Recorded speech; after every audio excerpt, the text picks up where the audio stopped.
How to Train Your Dragon merupakan salah satu seri film animasi yang amat populer. Seri film yang diangkat dari novel anak-anak berjudul sama karya Cressida Cole dimulai dari film pertamanya yang dirilis pada tahun 2010. Di film pertama seri How to Train Your Dragon, kita akan diajak masuk ke dalam dunia fantastik bertema Viking yang menceritakan tentang kehidupan manusia dan naga. Tokoh utama film ini adalah seorang pemuda bernama Hiccup yang mencoba meyakinkan rakyatnya bahwa naga adalah makhluk yang baik dan bisa dikendalikan. Chris Sanders dan Dean DeBlois menjadi sutradara dalam film How to Train Your Dragon. Bersama Will Davis, keduanya juga menulis naskah film ini. Berikut ini adalah alur cerita How to Train Your Dragon.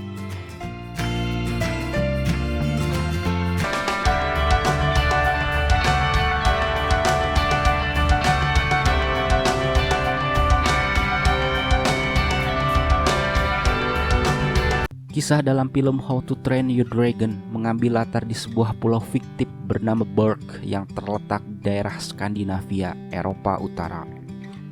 Pulau Berg merupakan pulau terpencil yang ditinggal oleh sebuah suku Viking yang terdiri dari para penjelajah lautan. Di film ini diceritakan bahwa naga-naga benar-benar ada dan hidup di dunia yang sama dengan manusia. Di Pulau Berg, para penduduknya memusuhi naga karena pulau mereka kerap kali didatangi oleh naga yang merusak bangunan, mencuri ternak, dan membahayakan nyawa para penduduk.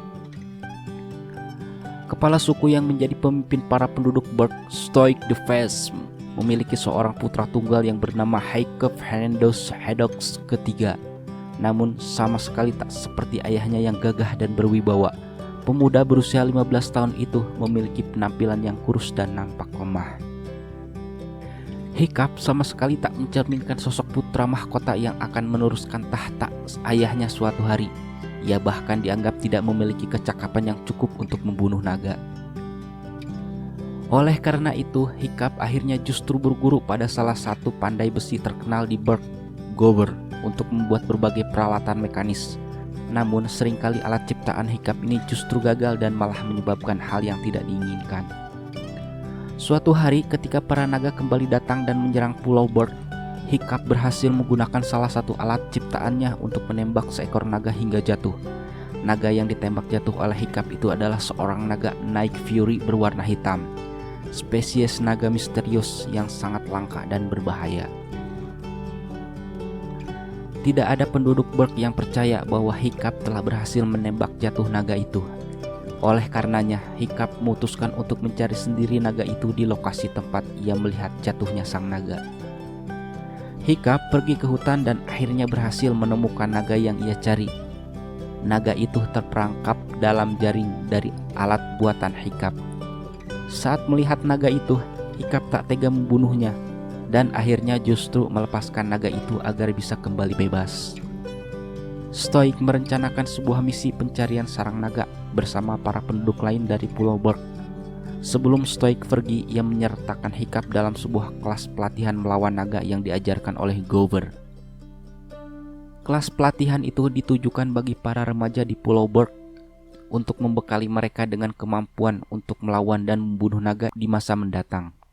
Selain Hiccup, beberapa remaja lain yang mengikuti kelas itu termasuk Fishlegs, Snoutlouts, si kembar Rufnut dan Tufnut, serta Astrid.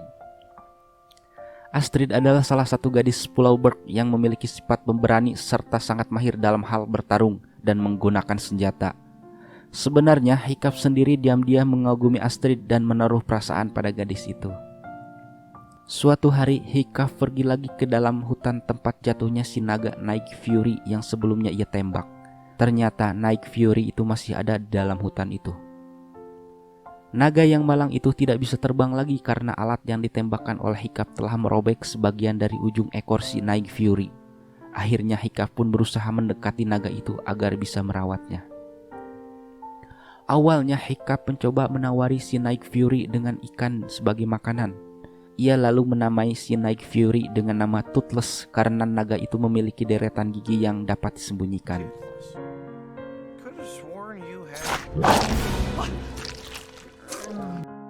Hiccup yang merasa bersalah karena telah membuat Toothless kehilangan sebagian ekornya akhirnya membuatkan naga itu sebuah pelana dan ekor prostesis. Mulai saat itu Toothless bisa terbang lagi, namun harus dengan dikendalikan oleh Hiccup.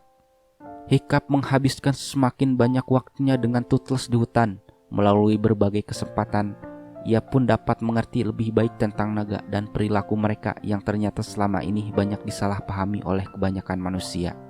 Pengetahuan yang ia dapat dari pengamatannya ini justru secara tak terduga membantu Hiccup menjadi peserta paling unggul di antara teman-temannya yang lain dalam kelas pelatihan melawan naga yang dipimpin oleh Gober. Hiccup bisa menangkap seekor naga dengan tenang dan bahkan tak memerlukan tindakan kekerasan saat menangani mereka. Ketika teman-temannya yang lain menjadi kagum akan kemampuan Hiccup ini, Astrid justru di sisi lain merasa curiga dan menduga bahwa Hiccup menyembunyikan sebuah rahasia. Beberapa hari kemudian, Stoik akhirnya pulang dari misi pencariannya yang berakhir tanpa membuahkan hasil. Namun ia senang ketika mengetahui bahwa setidaknya Hiccup berhasil menjadi peserta paling unggul di kelas pelatihan Gover. Sayangnya, Hiccup kini harus menghadapi ujian terakhir yang paling sulit dalam kelasnya itu, yakni membunuh seekor naga. Hiccup berusaha melarikan diri dengan Toothless, tetapi Astrid diam-diam mengikuti Hiccup hingga ke bagian hutan tempat Toothless berada. Hiccup kemudian berusaha meyakinkan Astrid bahwa naga sebenarnya adalah makhluk yang ramah dan tidak berbahaya bagi manusia jika diperlakukan dengan baik. Untuk membuktikan perkataannya ini, Hiccup mengajak Astrid untuk terbang bersamanya di atas punggung Toothless. Toothless lalu secara tak terduga membawa mereka ke sebuah tempat misterius yang ternyata merupakan sarang naga. Di dalamnya tinggal seekor naga raksasa bernama The Red Deaths yang menjadi penguasa dari kawanan naga lain yang lebih kecil. Naga-naga yang lebih kecil itu ternyata selama ini mencuri hewan ternak dari pemukiman manusia untuk diberikan kepada The Red Deaths. Mereka terpaksa mencuri agar diri mereka sendiri tidak dimakan oleh The Red Deaths. Astrid mengusulkan untuk memberitahukan temuan mereka ini pada seluruh penduduk Berg. Namun Hiccup tidak setuju karena ia khawatir jika mereka menceritakannya kepada penduduk Berg, keselamatan Toothless di sisi lain akan terancam. Hiccup dan Astrid pun kembali pulang ke Pulau Berg. Keesok harinya dalam ujian terakhir Hiccup, ia harus membunuh seekor naga tawanan berjenis Montrose Nightmare. Tetapi bukannya membunuh naga itu, Hiccup justru menunjukkan kepada seluruh penonton bahwa naga itu sebenarnya bisa dikendalikan.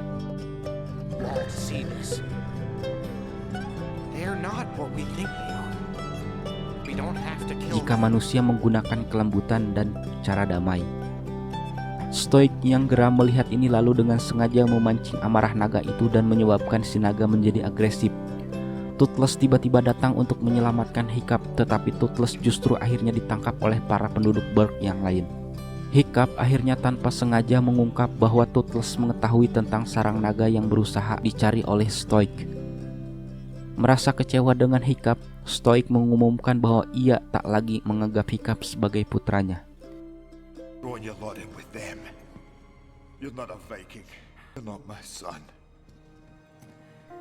Stoik kemudian mengumpulkan armada untuk mencari sarang naga itu dan menambatkan Toothless pada bagian depan kapal sebagai penunjuk arah.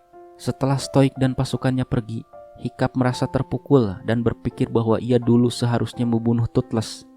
Tetapi Astrid mengingatkan Hiccup bahwa justru pilihan Hiccup untuk membebaskan Toothless justru menandakan sebuah bentuk rasa kasih dan bukannya kelemahan. Hiccup akhirnya memutuskan untuk pergi menyelamatkan Toothless bersama Astrid dan teman-temannya yang lain dengan cara mengendarai sejumlah naga tawanan yang ada di Pulau Berg. Sementara itu, ketika Stoik dan pasukannya tiba di sarang naga dan membongkarnya, sebagian besar kawanan naga itu terbang dan meloloskan diri. Aksi itu justru menyebabkan The Red Deaths terbangun dari tidurnya. Naga raksasa itu dengan mudahnya berhasil memukul mundur pasukan Stoik. Begitu Hiccup dan kawan-kawannya tiba, mereka segera mengalihkan perhatian The Red Deaths. Selagi Hiccup berusaha membebaskan Toothless, saat mencoba melakukan ini, Hiccup hampir saja tenggelam. Namun Stoik lalu datang menyelamatkan Hiccup sekaligus Toothless. Stoik dan Hiccup lalu saling berdamai kembali. Dengan menunggangi Toothless, Hiccup lalu terbang mendekati The Red Deaths dan menyerang selaput dari sayap naga raksasa itu. Mereka kemudian menembakkan bola api ke dalam mulut The Red Deaths hingga naga raksasa itu akhirnya berhasil dikalahkan. Meski demikian, pertarungan sengit itu menyebabkan Hiccup kehilangan bagian bawah dari kaki kirinya. Saat Hiccup kembali terbangun, ia mendapat bahwa dirinya telah kembali pulang ke Pulau Berg. Gobber bahkan membuatkan Hiccup sebuah kaki prostesis. Sejak peristiwa itu, seluruh penduduk Pulau Berg mengagumi Hiccup karena aksi kepahlawanannya. Tak hanya itu, Astrid bahkan secara terbuka menunjukkan perasaannya pada Hiccup dengan cara mencium Hiccup. Berkat Hiccup, para penduduk Pulau Berg akhirnya tak lagi menganggap naga sebagai gangguan atau ancaman. Mereka bahkan mulai menerima keberadaan naga di sekitar mereka dan hidup berdampingan secara damai dengan para naga itu. Nah, itulah tadi ulasan dan sinopsis film How to Train Your Dragon. Kesimpulan film ini mengangkat tema dan konsep cerita yang unik, maka tak heran apabila How to Train Your Dragon berhasil menjadi pembuka bagi sebuah film animasi yang sangat sukses. Film ini bahkan sempat dinominasikan dalam ajang penghargaan The Academy Award yang ke-83 untuk kategori film animasi. Pada pasar box office, film ini juga berhasil meraih pendapatan hingga 494 juta dolar Amerika Serikat.